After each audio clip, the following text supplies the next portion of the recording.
Покрај неизвестната политичка ситуација во земјава, наскоро најмалку 6 компании инострански инвеститори треба да ги отворат своите производствени гранфилд капацитети. Овие 6 компании, од кои 3 се сместени во зоната во Скопје, по една во Штип, Кичево и Ресен, вкупно треба да вработат околу 2500 лица.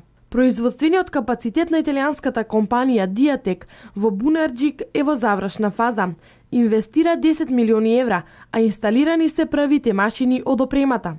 Компанијата стартува со процесот на регрутирање, а планира да вработи 200 лица. Германската Technical Textile ја лоцира фабриката за индустријски текстил во зоната во Штип, која треба да стартува во јули. Инвестицијата во првата фаза изнесува 12 милиони евра, а планирани се најмалку 1000 вработувања. Во Ресен финансирана е изградбата на откупно-дистрибутивниот центар на Apple Land.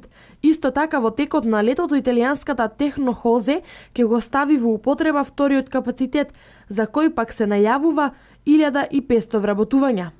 Производството на сите овие фабрики е наменето за извоз. Од владата не ја исклучуваат можноста и други од странските компании да ги отворат капацитетите оваа година, а најавени се и поголем број на други странски инвеститори во услуги, кол центри, информатика и рударство.